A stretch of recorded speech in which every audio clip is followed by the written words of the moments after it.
¿Qué? ¿Cómo se define un aneurisma, chicos? ¿Qué? Un aumento del diámetro anteroposterior linfático, vamos a decir el estándar normal. ¿Qué tipo de aneurismas conocen? ¿Cómo se clasifican los aneurismas? ¿Cuáles?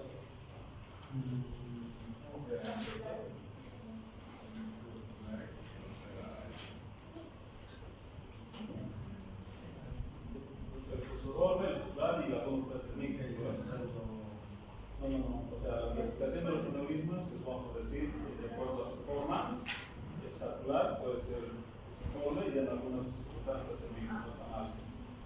De acuerdo a las capas,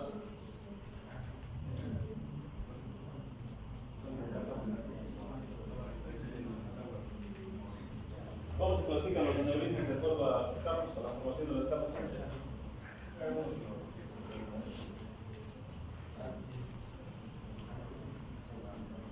Un aneurisma verdadero y un aneurisma falso, ¿no? O aneurisma. ¿Cuál era la diferencia?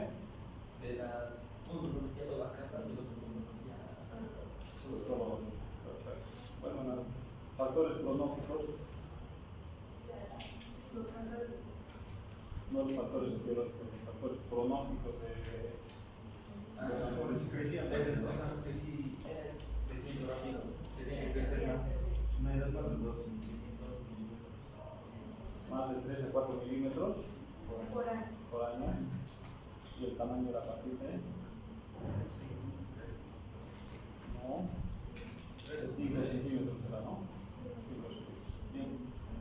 Bueno, entonces, a ver, dicho eso, entonces, si un paciente ya, ustedes han hecho el diagnóstico con un aneurisma, saben que tiene un aneurisma paciente, ¿cuál sería la característica de una disección aórtica? ¿Qué sería la disección aórtica?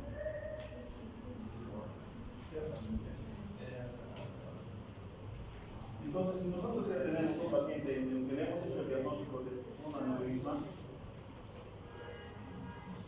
¿dónde están viendo esa imagen? ¿No ven? Yo tengo esta paciente de 65 años que es hipertensa, que es diabética, ¿ya? Que casualmente fuma más o menos un atado de cigarrillo al día, y por algún motivo, ya piensen que esta paciente tenía una patología en la columna y le han hecho una tomografía. Y en la tomografía ven esa imagen, una imagen muy parecida. Entonces, vamos a decir, ese es un aneurisma de aorta, de localización infrarenal. ¿Están viendo todos? Sí. Entonces, si ustedes están viendo ese aneurisma, y ese aneurisma les dice que más o menos está midiendo para ese tamaño que yo estoy viendo ahí, seguramente está entre 5 o 6 centímetros ese aneurisma. Entonces, con todos estos factores, esa paciente le dan el tratamiento, le damos cuidados que le indican que probablemente lo más conveniente para la paciente es que en algún momento vaya a una cirugía programada, porque vemos que la mortalidad aumentaba exponencialmente por relación, vamos a decir, una patología aguda. ¿Ya? Entonces, en esa imagen que ustedes están viendo, ¿qué tipo de imagen es? ¿Es una tomografía o una angiografía? ¿Y por qué dicen que es una angiografía? Porque dice, obviamente, porque aquí dice novena angiografía y operatoria. Pero ¿por qué dicen que es una angiografía?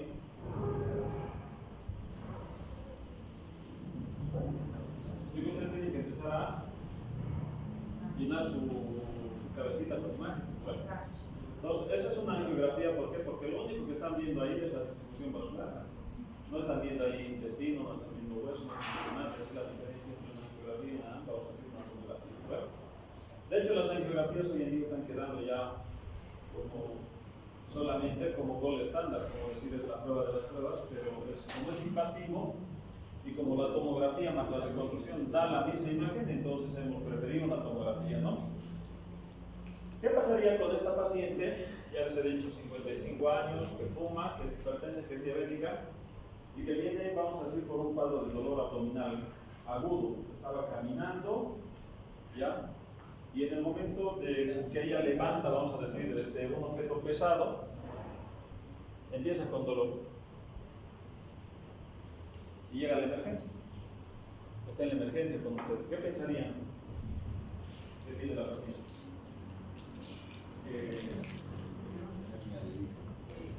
¿Una hernia de disco? La paciente ha levantado una cosa pesada y ha empezado con dolor abdominal. ¿Cómo yo con la clínica me daría cuenta que estoy con una patología o con la otra?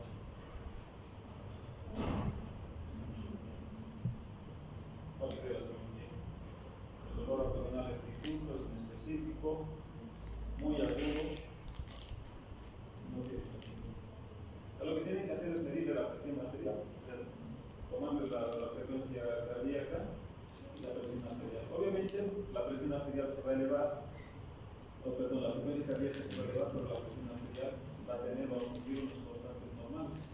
Esa es la diferencia de la patología de la disección con la patología de la ruptura, ¿verdad? Entonces, con esta paciente, imagínense que ustedes han agarrado y esta paciente ha levantado peso, y eso es lo que traduce con la paciente es que la paciente ahora está cursando con un cuadro de disección aórtica. Entonces, ¿cuál sería el concepto de una disección aórtica? Estamos diciendo que la disección aórtica va a venir en el contexto del antecedente de una paciente con un aneurisma de aorta, en que por un traumatismo va a haber un desgarro del endotelio, o sea, de la íntima del vaso. Lo que va a cursar es con la presencia de una falsa vía, entonces va a haber un espacio en lo que va a ser entre el endotelio y la pared vascular, ¿no? Entonces aquí estamos viendo una imagen transesofágica en la que claramente el vaso, ¿ustedes pueden identificar la pared del vaso? Se identifican, ¿no?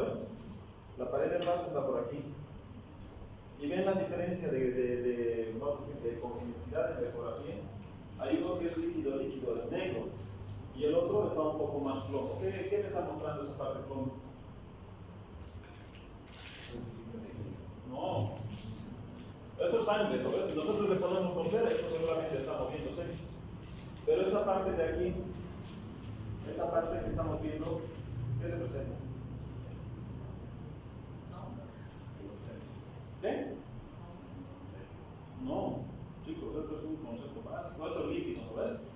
¿Y esto es líquido? Entonces, al crear una falsa vía, chicos, lo que está pasando es esto. Se abre un desgarro intimal. Vean, el flujo está pasando, vamos a decir, de proximal a distal. En la disección aórtica ha habido un desgarro de la intimal, este es el desgarro de la intimal, y vean cómo parcialmente el flujo pasa hacia la parte distal y hay otro flujo que se va a detener entre lo que es el desgarro. Entonces, este flujo, ya al quedar mucho más tiempo ahí y al exponer factores de la coagulación, lo que va a ocasionar es un coágulo. Entonces, lo que ustedes están viendo en esta parte de aquí, para que ustedes queden con esta imagen, si el ecografista les va a mandar una imagen así como esta, en el contexto de un aneurisma y con dolor abdominal a la paciente o con un dolor torácico, entonces esta imagen es automáticamente categórica de que la paciente está con un cuadro de disección aórtica, ¿no? Entonces el concepto es una disrupción de la íntima o una, vamos a decir, creación de un espacio, ¿ya? O una falsa vía a nivel de lo que sería vamos a decir, la pared vascular entre el endotelio y la capa vascular. ¿Estamos? ¿Queda claro ese concepto?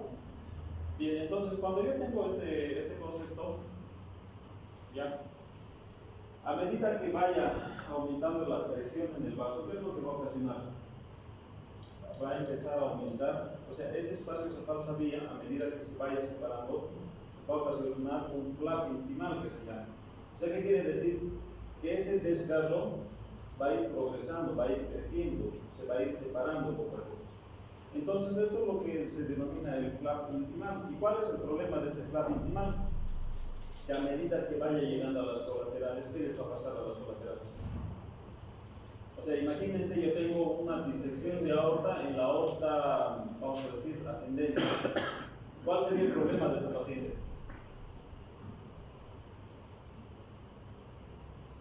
O sea, el desgarro está creciendo, ¿bueno? Entonces, ¿qué es lo que le va a pasar a las colaterales que van a salir de la aorta? Las va a ir obstruyendo.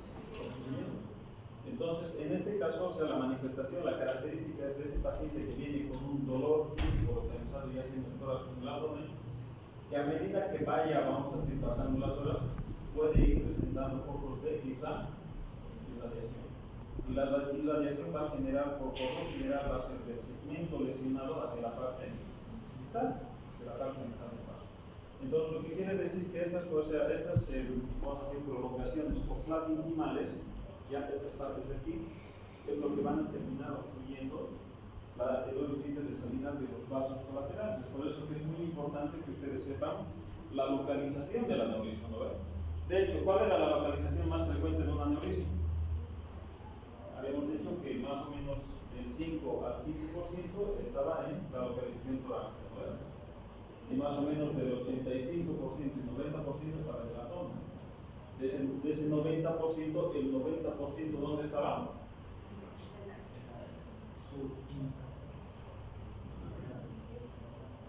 En la localización infrarenal. Entonces, si yo tengo una disección aórtica, ¿cuál va a ser la parte infrarenal? ¿Cuáles son los pasos que se podrían colapsar? La mesentérica anterior y la mesentérica inferior y giraba el tercio distal del colon transversal y todo lo que es el colon descendente, ¿no? Entonces, hasta el resto. Bueno, entonces, una vez que nosotros tenemos vamos a decir, la disección aórtica, con relación a la imagen vamos a tener dos clasificaciones. Una es la clasificación de Bechdel y la otra la clasificación de Stanford. Entonces, estas dos clasificaciones son las clasificaciones que ustedes tienen que memorizar porque son comúnmente, vamos a decir, las más utilizadas. Entonces, en la clasificación de Bechdel, o de la de Bechdel, fíjense que tenemos tres tipos de disección aórtica. La disección tipo 1 afecta por lo general a lo que sería la aorta ascendente, o sea, como que se va por la aorta ascendente y puede comprometer lo que sería el callado y vamos a decir, la aorta ascendente y el callado hasta el origen de lo que sería la aorta descendente. Entonces, ¿qué pasos son los que voy a tener que tener cuidado aquí? ¿Qué pasos tengo yo en lo que sería la aorta ascendente y el callado de la aorta? Las coronarias, la braquia cefálica del lado derecho, la carótida primitiva y lo que sería la arteria subclavia. ¿Dónde voy a comprometer la irrigación de sus cuadros en una disección aórtica de aorta ascendente? ¿Qué creen que es compleja o no compleja esta disección? Muy compleja, ¿verdad? Imagínense que el paciente empieza con una disección. ¿En cuánto tiempo creen que se va a manifestar un infarto de miocardio? En cuestión de minutos, ¿verdad? En cuestión de minutos el paciente, aparte de ese dolor transficiante en la parte precordial, va a empezar a tener cambios electrocardiográficos, ¿no? Bien, el tipo 2 afecta prácticamente lo que sería la aorta descendente. ¿Estamos? La de tipo 2, es la aorta ascendente, ¿no? O sea, en la de tipo 1 es la aorta ascendente más lo que sería el callado y la descendente. En la de tipo 2 solamente estamos hablando de que es la aorta ascendente. La de tipo 3 estamos hablando de que abarca solamente la descendente y en esta parte ya la de 3A ha de ser la aorta torácica y la tipo 3B va a ser la aorta abdominal. Entonces, si nosotros memorizamos esta tabla, ¿cuál sería la de clasificación de tipo 1?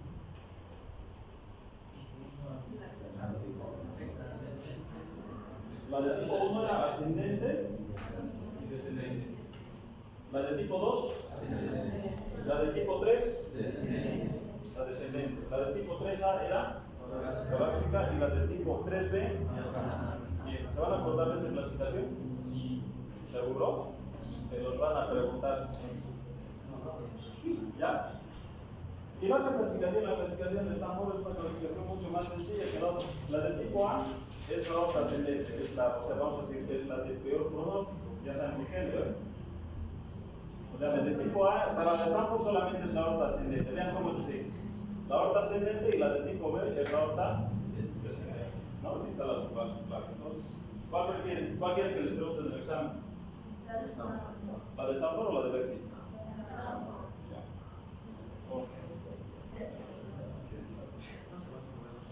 ¿Qué? Claro. En esa clasificación, según eso, ¿qué tipo de lesión tenemos ahí?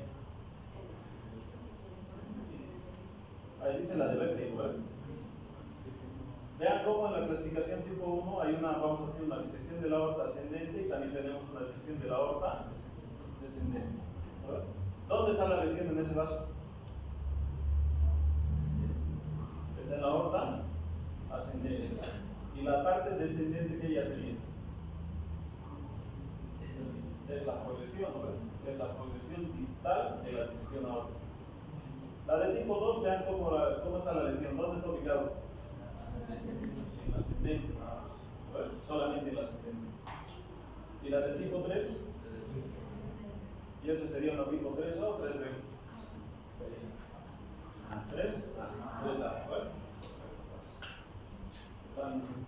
Y según la de Stanford, ¿cuál sería? Según la de Stanford, ¿cuál era la clasificación? Para la de Stanford 1 era solamente la aorta ascendente hasta antes de lo que sería el origen de la subclavia, ¿verdad? Esa es la de tipo A, tipo 1. Y la de tipo B sería distal a la aorta, distal a la arteria subclavia. ¿Estamos? Bien, entonces aquí cuando nosotros tenemos la disección aórtica, vean que la mortalidad de esta patología, ¿ya? Con el tratamiento quirúrgico, ya solamente llegamos a un 20%. ¿Por qué creen que la mortalidad es baja en esta patología? ¿Es aceptable una mortalidad del 20% o no? Vamos a decir que, como el vaso solamente se ha disecado, llega un punto en el que cuando nosotros controlamos el tema de la presión arterial de la paciente, porque ese sería el objetivo del tratamiento, si tengo una presión de 200, 100 y tengo mucha presión en el vaso, que es probablemente lo que haya declarado la íntima, ¿cuál sería el tratamiento? Urgente, ¿verdad? ¿Hola? Sí. Quédate.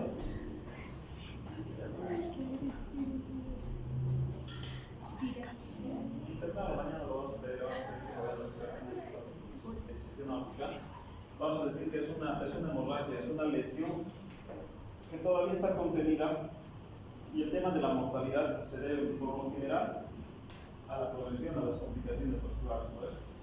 Que de hecho el único órgano que en este caso vamos a decir es importante sería la progresión hacia las carótidas y la progresión en el corazón.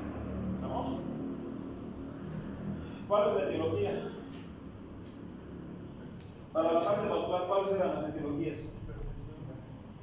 O sea, teníamos 3 factores identificados, ¿vale? Uno, el más claramente identificado, el que, vamos a decir, el que tiene, vamos a decir, bastante prevalencia, ¿ya? Tanto desde el origen como de las complicaciones, es el tema de la hipertensión. O sea, es importante que nosotros identifiquemos la patología hipertensiva del paciente. Lo segundo era la diabetes mellitus. Lo tercero habíamos dicho que era el tabaco, y por último ya la edad, ¿no? Entonces esos son los factores, vamos a decir, claramente desarrollados. ¿Estamos? ¿Cuáles eran los factores entonces? Hipertensión, o sea, edad, hipertensión, diabetes, sí. ¿No? Bien, entonces nosotros vamos a ver eso, y por último tendríamos que también identificar la parte de las enfermedades tipo colágeno, las colagenopatías, tipo las esclerodermas, o sea, son patologías que van a alterar la síntesis de colágeno, ¿no? Que es lo que necesita el paciente para que tenga, vamos a decir, esa capacidad de elástico. Bueno, a este paciente, o sea, como tal, ¿cuál sería la clínica? ¿Este paciente con una disección aórtica va a venir asintomático? No. Entonces, esa es la diferencia, ¿no? Con lo del aneurisma. El aneurisma es una patología, vamos a decir, arterial de curso crónico, que se va a reagudizar. Entonces, cuando se reagudiza, el paciente ya va a venir. La típica característica es el dolor desgarrante, ¿no? El asfixiante, vamos a decir, de origen agudo. Entonces, la característica, el dolor intenso, desgarrador, vamos a decir, si está en el tórax, es de irradiación, vamos a decir, interescapular, ¿ya? y que ese dolor va a empezar a irradiarse de acuerdo a la progresión de la disección que nosotros tengamos. ¿No? La otra característica es la simetría de pulsos. ¿Por qué creen que el paciente va a tener asimetría de pulsos? No,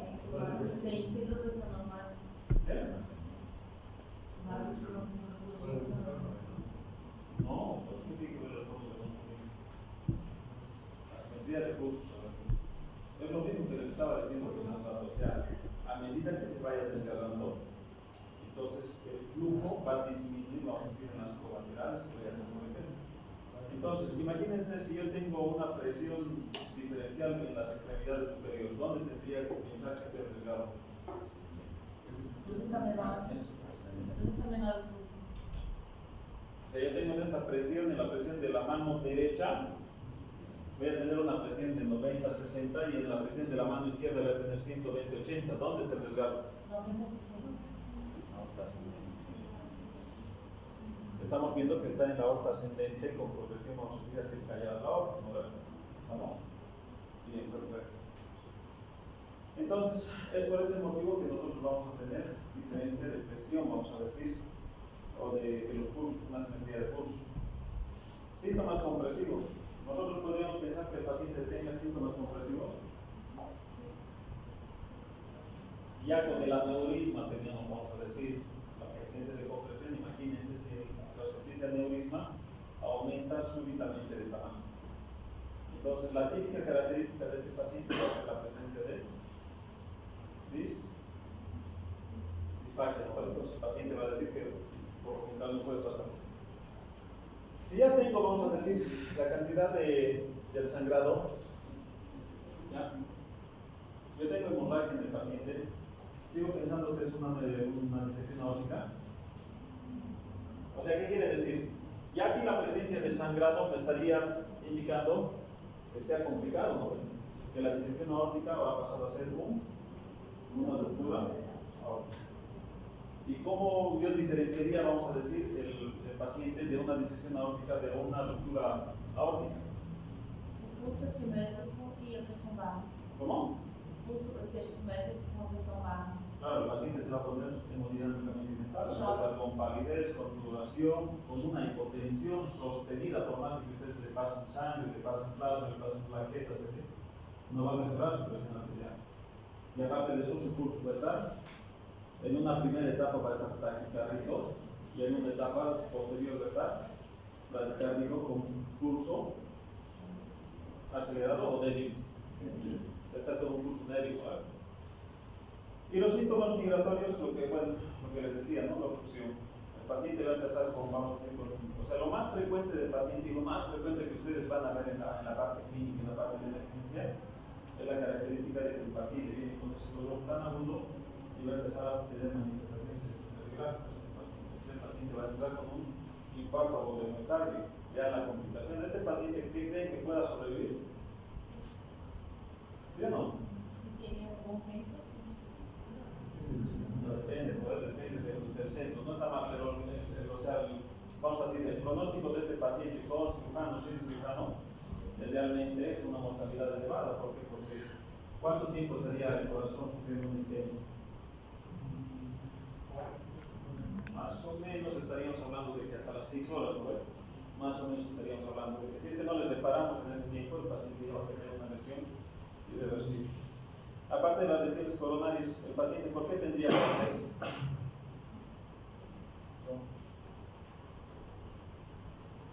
El paciente empieza a tener lesiones. No está llegando sangre a la parte del externo, ¿no? ¿Okay? Síncope y ausencia de pulso. O sea, esto ya es una, vamos a decir, una progresión súbita de la enfermedad. ¿Qué hacemos para el diagnóstico de una etiología como esta? Ustedes, el paciente ha llegado a la emergencia, ¿qué le pedirían? ¿Cómo hacen el diagnóstico? ¿Cómo harían el diagnóstico? Urgente, ¿no?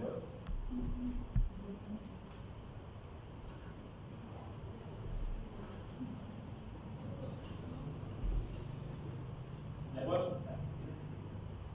O sea, como todo paciente preoperatorio, ¿qué le van a pedir en el laboratorio? El paciente está con un dolor precordial, ya está, vamos a decir, con las constantes normales todavía.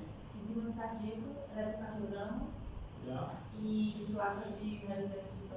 Bien, perfecto. Entonces yo le voy a pedir o sea, el laboratorio preparatorio, que ya nos hemos cansado de repetirlo, ¿ver? Asociado, vamos a decir en este caso, a enzimas cardíacas, está bien. Si yo pido una radiografía de tórax, ¿qué es lo que me va a mostrar? ¿Qué están viendo ahí? ¿Alguien reconoce de esa radiografía? ¿Esa radiografía es normal?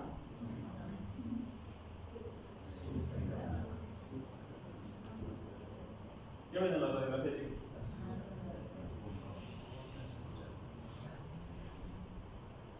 ¿Alguien podría decir que ese mediastino está normal? ¿Qué están viendo del mediastino? Ensanchado, ¿verdad? Ahora, si yo estoy viendo el mediastino ensanchado, por relación a lo que ya hemos visto en la anterior clase, ¿cómo podría yo diferenciar esa imagen radiográfica si está en el pulmón o está en el mediastino?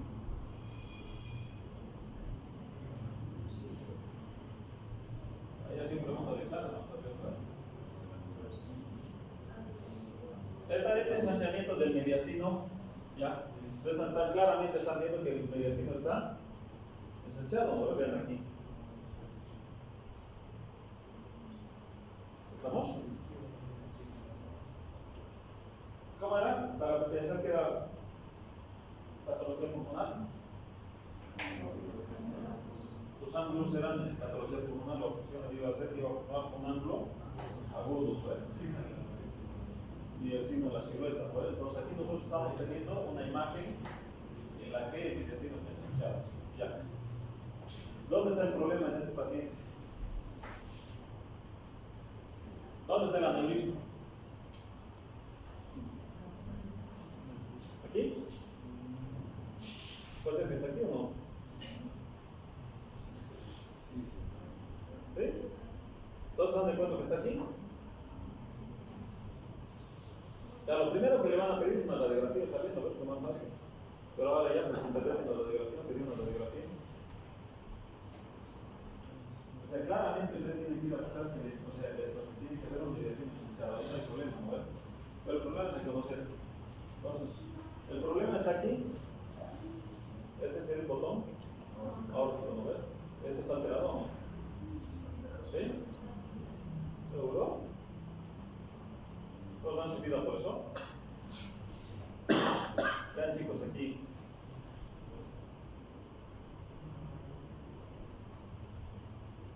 Ese problema, ¿no? En esta parte de aquí, prácticamente lo que sería la parte de la aurícula, ¿sí? Se está progresando hacia arriba, ya ha perdido la silueta, o sea, de la parte de la arteria pulmonar, aquí ya no la están viendo. Entonces, esto está ensanchado, ¿lo ven? Y vean más o menos con el pulmón así como un ángulo obtuso. Entonces, este problema está en el mediastino, está francamente en el mediastino, y el problema es que el paciente está con vamos a decir, una disección aórtica de la aorta ascendente. ¿Verdad? Entonces, ¿es factible hacerle una radiografía al paciente? Yo creo que es lo más básico que se puede hacer, ¿verdad? El segundo paso que yo podría pedirles inmediatamente, esto también depende mucho del lugar, porque muy pocos ecografistas están capacitados para hacer este tipo de ecografías. ¿Verdad? Entonces, si yo le pido una ecografía, ¿qué ecografía le pediría?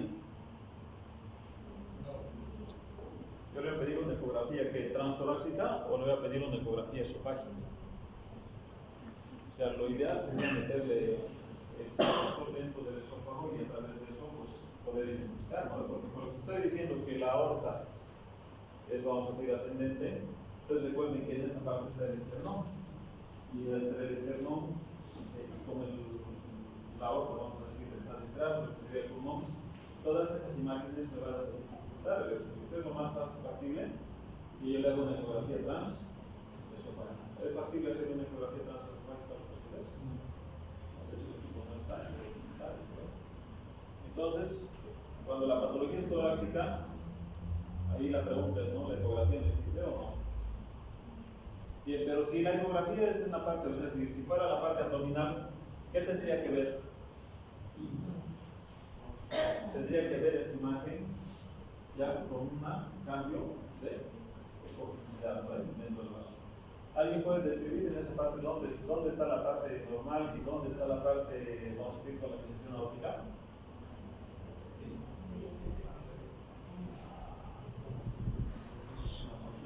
parte de aquí,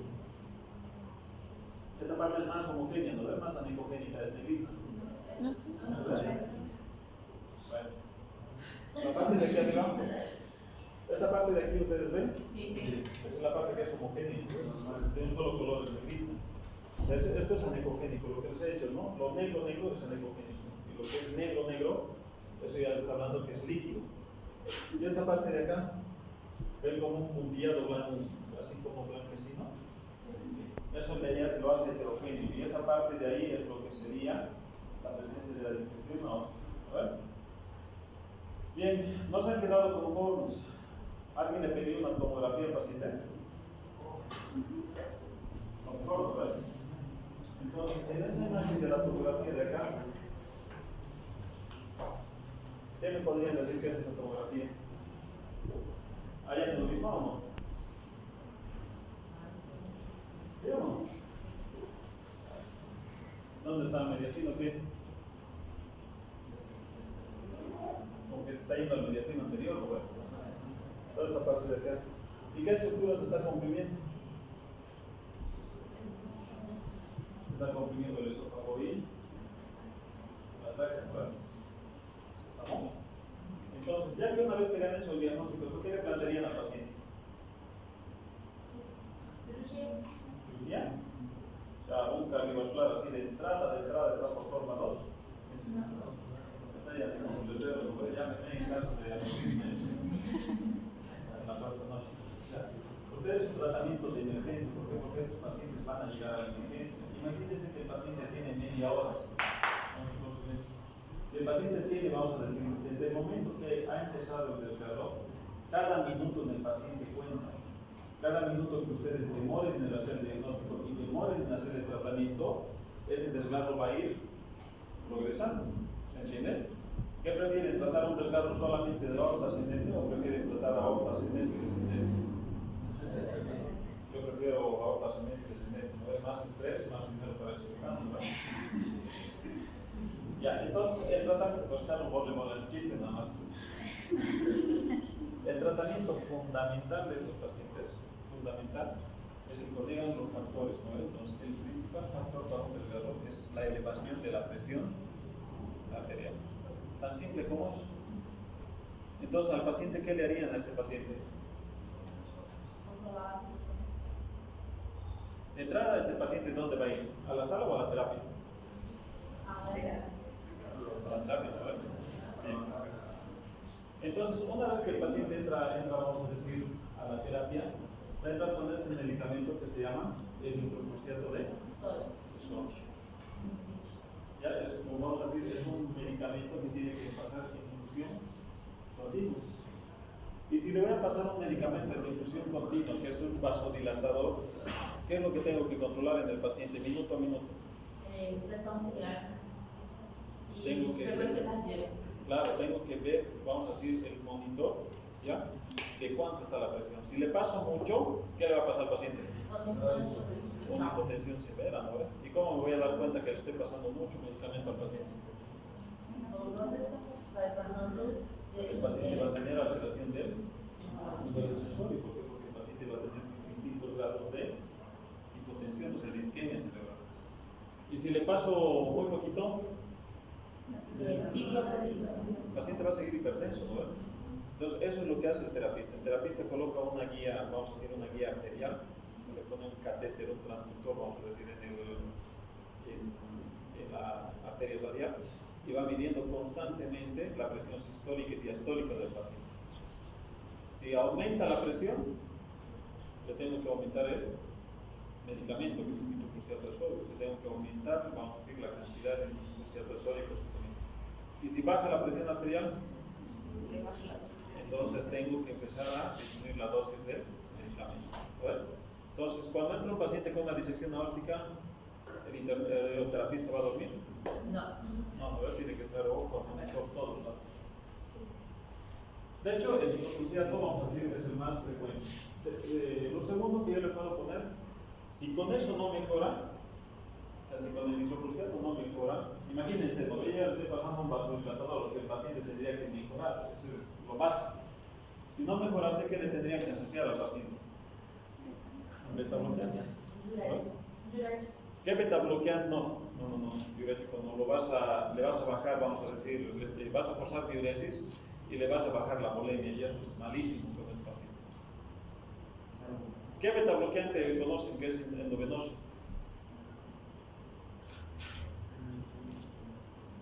Ustedes que han hecho farmacología ayer, no van a ver.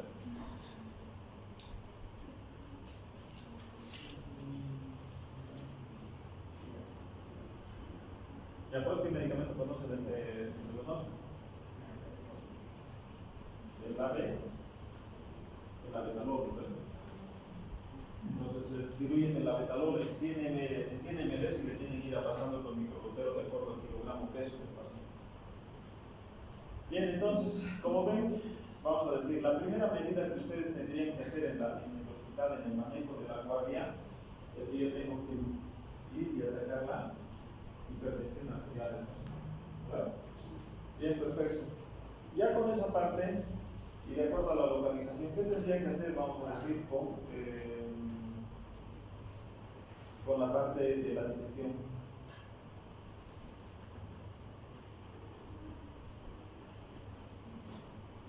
Entonces al paciente lo voy a mandar a una disección, ¿verdad? Se lo voy a mandar a la parte clínica. Y si ya tengo ese vaso dañado, ese vaso está, o sea, va a ser un vaso sano, va a ser un vaso enfermo, ¿no? Entonces no hay forma de que yo vaya a sacar el foco y a la sutura la íntima, ¿verdad? Entonces, ¿en qué consiste el tratamiento? Consiste en recetar y hacer por general una anastomosis vascular terminal. ¿Estamos? En eso consiste el tratamiento. Ahora, si por más allá de ese vaso está, vamos a decir, el segmento arterial es amplio, imagínense, yo tengo aorta ascendente, allá del segmento, ¿voy a poder recetar todo eso? No. ¿Qué tendría que hacer? No sé.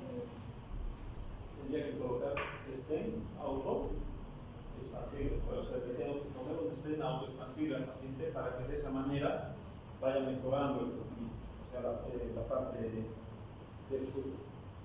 Claro que cuando yo coloco un stent, ¿cuál es el problema? El stent me va a abrir la pared y me va a bloquear, vamos a decir, esa disección. Pero ¿cuál es el problema del stent? No. Es que yo tengo que dar la continuidad a las colaterales. Imagínense si tengo la coronaria bloqueada y le pongo un stent, ¿por dónde le llega la sangre a la coronaria? No llega, entonces tengo que asegurar la circulación colateral del paciente. Bien, ¿alguna duda con la parte de más? Y aquí vamos a entrar a la parte fea, ¿no ven? Enfermedades arteriales. ¿Alguno de ustedes conocen un paciente con una enfermedad arterial o no? No. El paciente con enfermedades arteriales es el paciente que tiene placas de aterosclerosis, tiene placas de ateroma dentro del vaso. Y si tiene una placa de aterosclerosis en el vaso, ¿qué es lo que le va a ocasionar al paciente? No, bueno, puede ser, tiene dos complicaciones. Aquí tenemos una complicación aguda y una complicación crónica. Entonces, este paciente va a tener isquemias en el territorio externo, Entonces vamos a tener vamos a decir, la patología de lo que se llama la claudicación intermitente. No sé si alguno de ustedes ha visto a los ancianitos que caminan 1 a 2 cuadras y ya no pueden, ¿no? Se sientan porque les duele. Aquí entonces yo tengo que identificar dos patologías. ¿Cuáles serían las patologías del paciente? No. A ver, el típico paciente, ¿no? Llega a la emergencia el paciente o el familiar, el hijo, y les dice, ¿sabe, doctor? Yo le he visto a mi mamá, ya tiene 80 años, camina 1 cuadra y no puede caminar más porque le duele. ¿Vale? Entonces yo tengo que ver dos patologías grandes. Uno que es una patología de la columna vertebral, yo tengo que ver una hernia de disco, ya tengo que ver una compresión nerviosa del paciente, aparte del dolor, ¿no ve? Irradiación alucinante. Ese paciente llega a un punto en el que ya no va a poder caminar.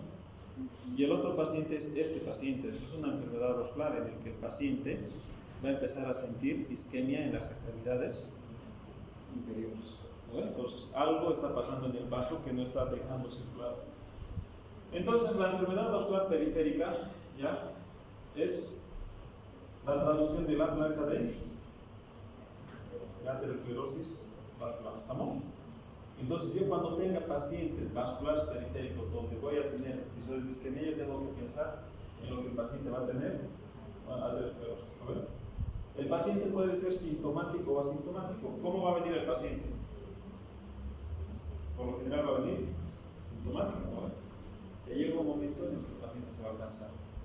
La prevalencia más o menos de esta patología es una prevalencia bajita, es del 12%, vamos a decir, de la población.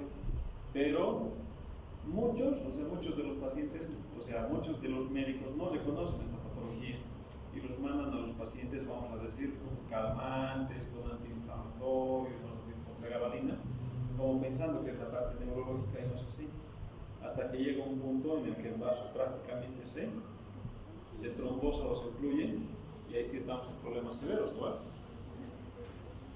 Bien, entonces si yo tengo una patología vascular, ¿ya? Tengo que ver si la patología va a estar en 3 grandes territorios. ¿Cuál es la más frecuente?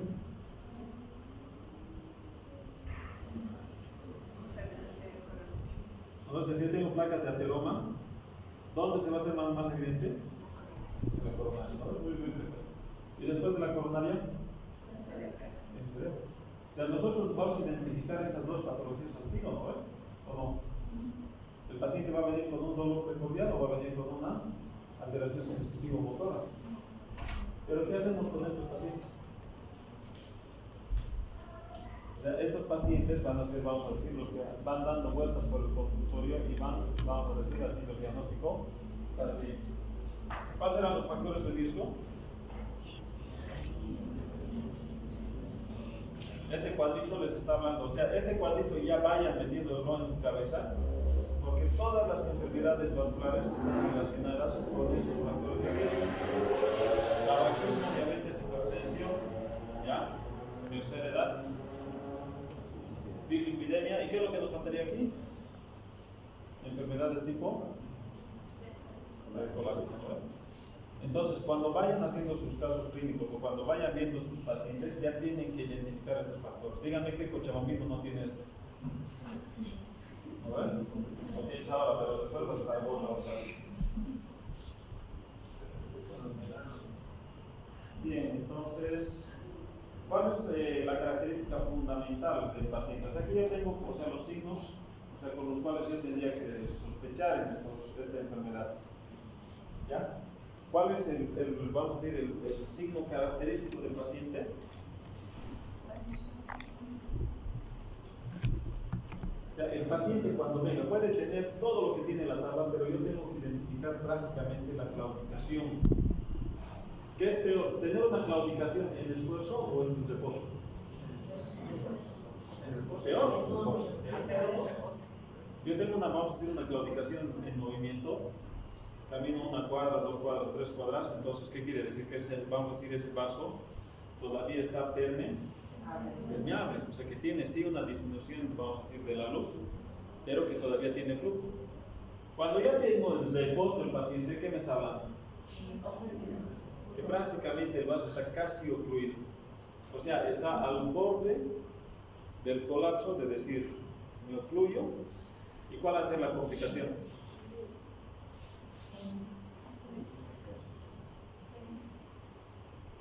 ¿Qué?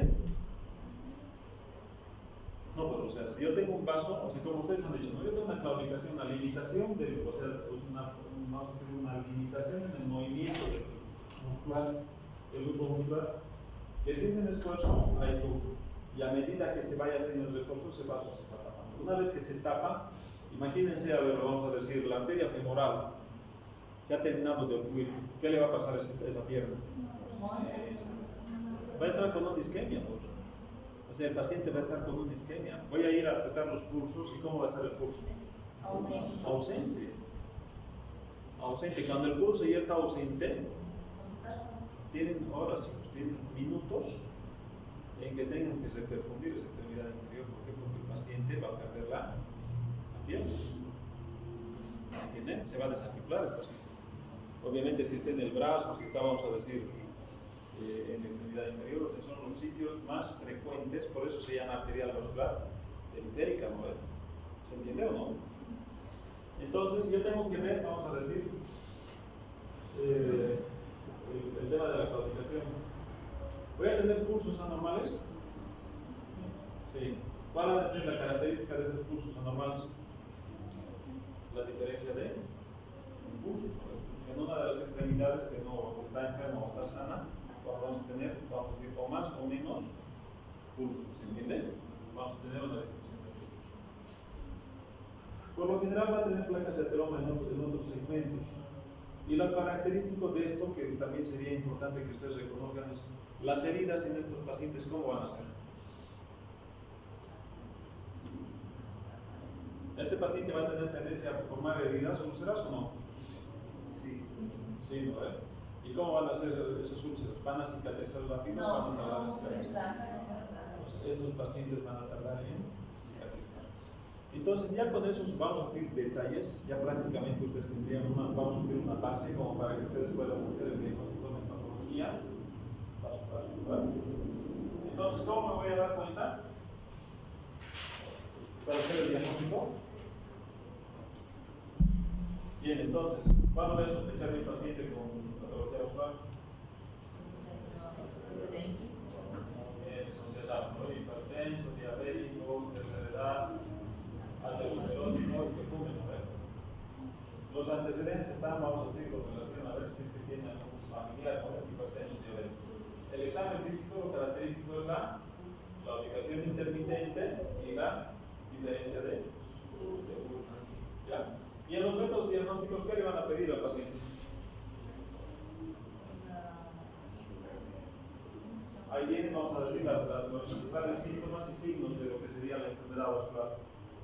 ¿Algunos de ustedes han conocido a un paciente así?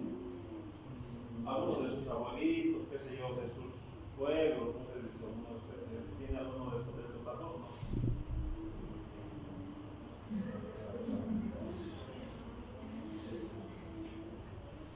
Entonces es importante medir la presión arterial. O sea, vean cómo, o sea, no es que para hacer el diagnóstico de esta patología no es que necesitamos, vamos a decir, tener una subespecialidad, o necesitamos, vamos a decir, equipos costosos. Vean, solamente con medir la presión arterial, con tomar el pulso, ya tendríamos, vamos a decir, grandes datos que nos hagan sospechar de la patología. ¿Vale? Bueno, la palpación y auscultación abdominal. Ahora aquí hay una clasificación, la clasificación de Fontaine, chicos. Si algo les van a preguntar de disección óptica, ¿qué clasificación les tenían que preguntar? ¿Cuáles eran las clasificaciones? La de Becker y la de ya. Entonces, cuando yo tengo una patología vascular, les van a preguntar la clasificación de ya. Entonces, acá tenemos el grado 1 es el paciente asintomático, el paciente que no tiene, vamos a decir, mucha limitación. Cuando yo tengo el grado 2, el grado 2 lo divido, vamos a decir, en grado 2A y 2B, de acuerdo, vamos a decir, a la distancia, al esfuerzo que el paciente tiene que realizar para manifestar la sintomatología. ¿No? Yo mucho calambres, rigidez, vamos a decir, dolor, impotencia funcional. Ya entonces la clasificación era, si es más de 200 metros, o sea, si le decimos, ¿no? De una vuelta manejando de la universidad, la paciente llega, pero llega con dolor, ¿no? En lo característico del paciente. Entonces me dicen, doy una vuelta, el edificio, ¿va a llegar ese paciente? No va a llegar, pues va desde la media cuadra y va a decir, ya me duele. ¿Ya? El 3, el reposo, ¿no? Es lo que les había dicho hace rato, el paciente ya tiene, vamos a decir, dolor en reposo. Y el grado 4, el paciente ya tiene complicación, ¿no? Por el episodio de isquemia que tiene el paciente. Yo tengo ulceraciones o gangrena. ¿Qué me está tratando de aquí? ¿Qué es peor, la ulceración o la gangrena? Cuando yo tengo gangrena, ¿qué me está diciendo? Ya no hay grupo, ¿no? O sea, ese paciente ya ha perdido esa extremidad, ya ha perdido la pierna, ha perdido el pie, o ha perdido el muslo, qué sé yo, y no hay más presión. Y si tengo una ulceración, tiene una, vamos a decir, una perfusión compleja. A este paciente, según esta clasificación, ¿qué harían ustedes? Porque todas las clasificaciones en los libros, chicos, todas las clasificaciones que se les da en los libros a ustedes, es para que ustedes tomen una conducta. ¿Qué conducta le darían al paciente 4? ¿Amputación? ¿Alguno podría dudar que la clasificación de Fontaine 3 y 4 es quirúrgico? No, entonces ese paciente ya es quirúrgico. ¿Y qué le podrían ofrecer a ese paciente quirúrgico?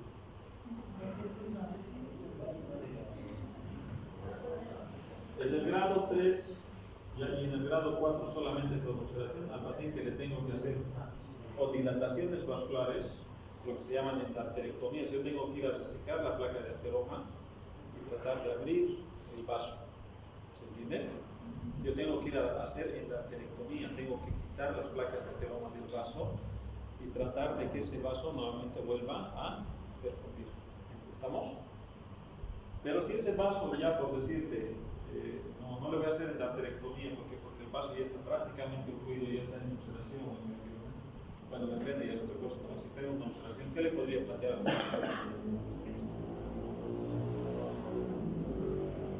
podríamos plantear un bypass, ¿no ve? O sea, si yo tengo, vamos a decir, la femoral o vamos a decir, la poplitea obstruida, ¿cuál sería la solución? Tendría que hacer un bypass de la femoral directamente hacia la tibial posterior. O sea, el bypass, ¿qué quiere decir? Es un puente, ¿no ve? Entonces yo tendría que llevar circulación directamente de la femoral hacia la tibial posterior. ¿Se entiende? Estoy haciendo un puente, estoy comunicando. ¿Qué prefieren ustedes? ¿Una endarterectomía o un bypass? Por lo general terminan en bypass y la endarterectomía por lo general es solamente paliativo, se quiere decir que con el tiempo va a volver a formar su placa de ateroma. ¿Estamos? Bien, aquí hay otra clasificación que no les voy a pedir, se los he puesto ahí, es una clasificación mucho más compleja. Bien, entonces, ¿cuáles serían los métodos diagnósticos para ver la enfermedad vascular periférica? La primera es la más sencilla, ¿no ven? Yo tendría que tener un índice tobillo-brazo. ¿Qué quiere decir? Que yo le tengo que medir la presión arterial en la extremidad superior y en la extremidad inferior, ¿no ven? Y voy a sacar la diferencia. Yo tengo que ver la presión sistólica en el tobillo y la tengo que dividir por la presión sistólica en el brazo. Cuando yo tengo una presión diferencial de más de 20 milímetros de mercurio, o sea, si de esta división me sale más de 20 milímetros de mercurio, ¿qué estoy queriendo decir? Que el paciente tiene, vamos a decir, una enfermedad vascular en el segmento distal, ¿no? ¿Estamos? Bien, entonces, si nosotros sacamos la ecuación esa, ¿ya? Lo normal es que tengamos, vamos a decir, de la división entre 1 y 1.3, eso sería lo normal. Y vean cómo a partir de 0.9 ya tenemos lo que era la clasificación de Fontaine, ¿no? ¿Estamos? O sea, ¿qué quiere decir? Que si yo tengo vamos a decir, un índice entre 0.9 y 1, el paciente va a estar así, asintomático, pero le he tomado esa presión que de hecho, si quieren hacer la prueba, ¿por qué no le toman vamos a decir, la presión del índice tobillo-brazo a las personas de 60 a 65 y vean cuántos de estos van a tener estos valores? ¿Estamos? Lo pueden tomar a sus papás como práctica, háganlo ahí así en las personas mayores de la casa y vean cuál es la presión diferencial del paciente tiene. Si yo tengo entre 0.5 y 9, entonces estoy hablando de que tengo una claudicación al esfuerzo, ¿no ves? Entre 0.3 y 0.5 ya estamos hablando de reposo y la que es menos de 0.3 ya el paciente seguramente va a tener, por lo general, ya va a tener una úlcera. ¿Estamos? O sea, esta clasificación del índice tobillo-brazo está relacionada directamente con la clasificación de Fontaine, ¿no ven? ¿Estamos?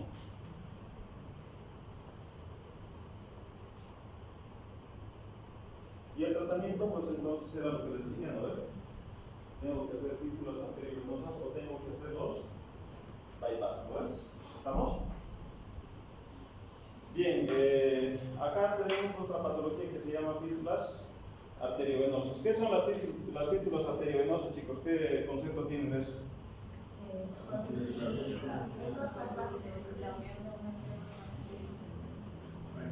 ¿Qué? Es una comunicación anormal entre una arteria y una vena, ¿no? Entonces, por lo general, ¿qué tipo de fístula arteriovenosa conocen ustedes? ¿Cuál es la más frecuente? ¿Y por qué hacemos fístula arteriovenosa en la diálisis? Para hacer la diálisis, ¿no? O sea, ustedes tienen que, vamos a decir, sacar sangre, vamos a decir, ¿de dónde? ¿De la vena o de la arteria? ¿De dónde sacamos? ¿Dónde está la sangre más contaminada? ¿En la arteria o en la vena? En la vena, ¿no? Yo saco de la vena, paso a la máquina, filtro la máquina y ¿hacia dónde lo tengo que devolver? A la arteria, ¿no? Entonces, esa es la función de la fístula arteriovenosa. Aquí nosotros, es muy rara esta patología. Esta patología realmente de las fístulas arteriovenosas son tan raras cuando son naturales. Es la presencia, vamos a decir, son capaces de provocar muchos cambios fisiopatológicos en el cuerpo. ¿Por qué estaríamos pensando que una fístula arteriovenosa va a ocasionar cambios? O sea, aparte de lo que es una mezcla, ya yo voy a tener un cambio de presión en el sistema venoso. ¿Dónde es más la presión? ¿En la arteria o en la vena? En la arteria. Entonces, ¿de dónde a dónde va a pasar la sangre? De la arteria a la vena, ¿no? ¿Y qué es lo que le va a pasar a la vena? Va a tener un aumento en el retorno venoso, o sea que voy a tener que hacer trabajarle al corazón derecho con una presión mucho más elevada, ¿no? ¿Estamos? ¿Se entiende, no? Bien, las fístulas arteriovenosas, vamos a decir, son congénitas o adquiridas. Las congénitas ya aproximadamente van a ir al 70 a 80% de la patología. ¿Ya? Y las adquiridas, ya el 23%. Entonces, ¿cuál es, vamos a decir, la complicación de una fístula arteriovenosa? El paciente va a empezar, de acuerdo a la localización de la fístula arteriovenosa, la complicación más frecuente va a ser la disnea. ¿Y por qué va a ser el más frecuente la disnea? ¿Cuál es la presión de la arteria pulmonar?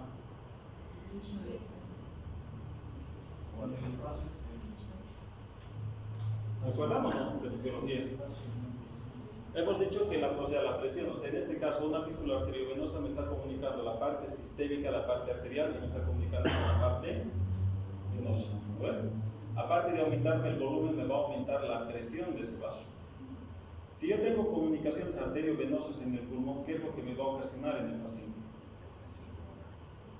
Claro, me va a ocasionar disnea, pero ¿por qué me va a ocasionar disnea?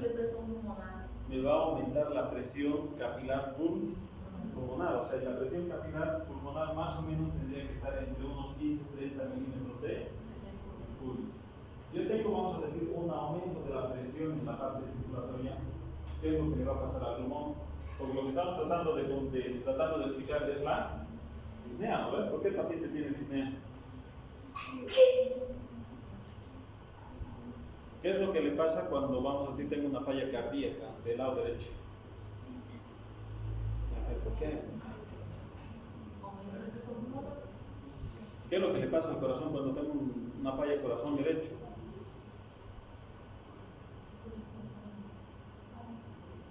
Aumenta la presión hidrostática y el líquido empieza a salir. O sea, el corazón derecho tiene ascitis, tiene edemas, tiene patomegalia, ¿no ves? Ahora, si esa presión yo la tengo por una fístula arteriovenosa y tengo esa presión elevada en el pulmón, ¿qué es lo que le va a pasar al paciente? Va a empezar a juntar líquido en el espacio intersticial del pulmón. ¿Se entiende? O sea, de hecho, el paciente con hipertensión pulmonar, la principal causa ha de ser la principal manifestación ha de ser la disnea. Entonces, si yo tengo esta patología, ¿ya? El paciente va a tener disnea y de acuerdo, vamos a decir, a la localización, va a tener fatiga y va a tener cianosis. La cianosis va a ser crónica, ¿no? ¿Por qué va a ser crónica en este paciente? ¿Cómo la hipertensión arterial sistémica es aguda o es crónica? Es crónica, ¿no? Yo tengo un paciente de hipertensión arterial de 20, 30 años. ¿Por qué? Porque es un medicamento, o sea, lo que va a tratar de hacer es controlar cuando se deja de tomar y cuando se sigue siendo hipertenso. Entonces, si tengo ese aumento de presión en la parte pulmonar, lo que va a ocasionar ha de ser una dificultad en la difusión de gases. Entonces, si yo tengo un paciente que de por sí va a tener tendencia a la hipoxemia crónica, el paciente va a tener los dedos en palillo de tambor. ¿Han visto los dedos en palillo de tambor o no? Son así como un poco más mutilados, ¿no? Los dedos, la parte distal, más pequeñitos, la falange distal. Y aparte de eso voy a tener la presencia de soplo continuo. ¿Estamos? Bien.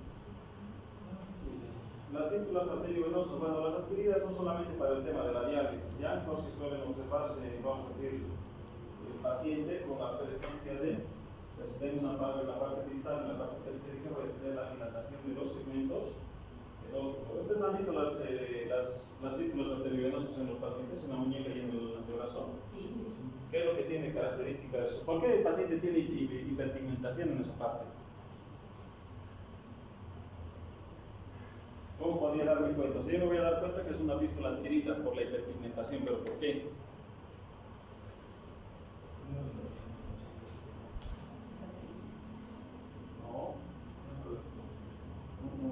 ¿No se han preguntado?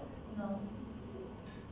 Cuando yo tengo una fístula, el flujo normalmente tiene que ser lineal, ¿no? Tiene que ir en un solo sentido. Pero cuando yo tengo una fístula, o sea, ¿qué es lo que le va a pasar al flujo? Va a ser turbulento, ¿no? Y a medida que yo vaya haciendo turbulencia, ¿qué es lo que va a pasar con ese vaso, con el glóbulo rojo? Va a empezar a hacer hemólisis, ¿no? Se va a empezar a hemolizar en esa parte. ¿Y qué es lo que tiene, vamos a decir, la hemoglobina?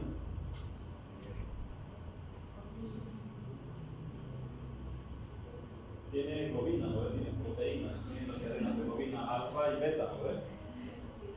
Y en el, vamos a decir, en el M, en el grupo M tenemos, vamos a decir, proteínas de tetrapiroles y vamos a tener la molécula fundamental que es el hierro, ¿no? Y ese hierro, ¿qué es lo que va a pasar? ¿Qué es lo que hace? Se deposita, vamos a decir, en esta parte y es lo que le da la pigmentación. O sea, la pigmentación de las fístulas arteriovenosas es directamente, ¿ya?, por depósito de hierro en la, vamos a decir, en el cambio de flujo, en la turbulencia que tenemos. Entonces tengo la pigmentación, tengo una insuficiencia vascular de los dedos de los pies, ulceraciones, trémitos, soplo. Entonces todo esto está hablando de que el paciente tiene una comunicación anormal entre lo que sería la arteria y la vena. ¿Estamos? Bien, perfecto. Y aquí estamos hablando de lo que son las patologías crónicas. Entonces aquí tenemos la aterosclerosis obliterante. ¿Qué sería la aterosclerosis obliterante? Como ven, son patologías crónicas, son patologías complejas. Bueno, hace rato estábamos hablando de la claudicación intermitente. Estamos hablando de que el paciente iba a tener patología vascular periférica por la formación de placas de ateroma. Ahora aquí, cuando ya le estoy poniendo aterosclerosis obliterante, ¿qué le estoy diciendo al paciente?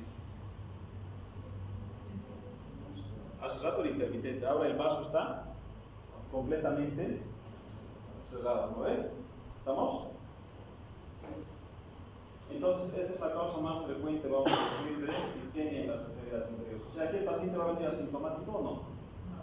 Entonces, aquí el paciente ya está con una isquemia, ¿no? El paciente ya está con úlceras o está con, vamos a decir, placas de necrosis o gangrena. ¿Estamos? Bueno, los factores de riesgo no las vamos a repasar, ya os he dicho que es lo característico, ¿ya? Y lo característico de este paciente es que, aparte de la claudicación intermitente, el paciente ya tiene lo característico ha de ser la dificultad para cicatrizar las heridas. Según la clasificación de Fontaine, ¿a qué nivel ya estaríamos con esto? ¿Qué? Estaríamos hablando de una clasificación 4, ¿no? Entonces, lo característico de esta clasificación 4 es el dolor de reposo de predominio nocturno. ¿Estamos? Bien, de acuerdo a la evolución Nuevamente, ¿no? Estamos en 3 y 4. Ahora, si nosotros hablamos de la, vamos a decir, de la obliteración, ¿ya? El único síndrome que ustedes, o sea, hay varios síndromes, pero el síndrome que ustedes tienen que, vamos a decir, tenerlo presente, y es el más frecuente, es el síndrome de Medici, ¿ya? Es la obliteración aortoilíaca. O sea, si hay algún síndrome, o sea, de la obliteración, o sea, crónica ya, de la esclerosis obliterante, el síndrome que ustedes tienen, o sea, que no pueden desconocer, es el síndrome de Medici. Entonces, este síndrome, como ustedes están viendo, es la obliteración de lo que sería la aorta infrarrenal. Entonces, esta obliteración infrarrenal es lo que nosotros vamos a conocer como, vamos a decir, el síndrome de Medici. ¿Y cuál ha de ser la característica más frecuente de esta patología? Es la causa más frecuente de claudicación en adolescentes o en adultos jóvenes. ¿Cómo hemos dicho que la patología vascular era de pacientes de más de 60-65 años? ¿Cuándo me voy a poner en el contexto de que el paciente tiene un síndrome de Medici? O sea, menores de 60 años, ¿no ven? ¿Y cuál ha de ser la característica de este paciente? Este paciente tiene dolor en las extremidades inferiores, que predomina nocturno, pero lo que ustedes les tiene que llamar la atención son dos cosas. ¿Qué es lo característico de este paciente? No, aparte de la edad, me va a disminuir la presión arterial en las extremidades inferiores. O sea, voy a tener un índice tobillo-brazo de menos de 0.5, ¿no? Menos de 0.5 en las dos extremidades. Yo le mido. ¿Dónde tengo presiones elevadas? En las extremidades superiores. Y las extremidades inferiores están bajos. ¿No?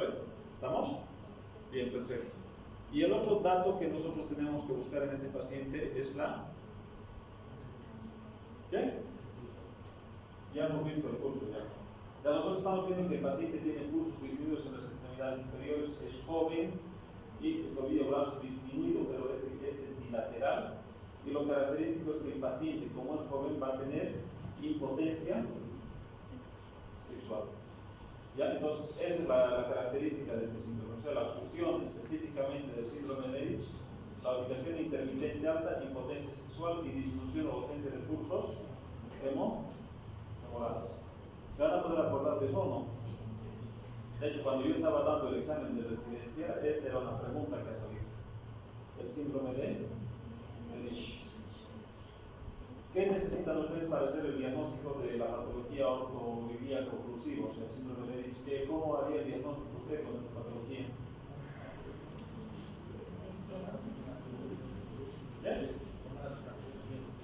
O sea, que esto le necesita una radiografía, una ecografía, una tomografía, una angiografía o el examen físico. O sea, lo básico que nosotros necesitamos es con el examen físico, ¿verdad?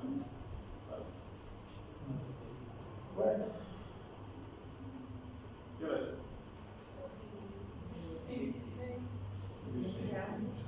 Ya.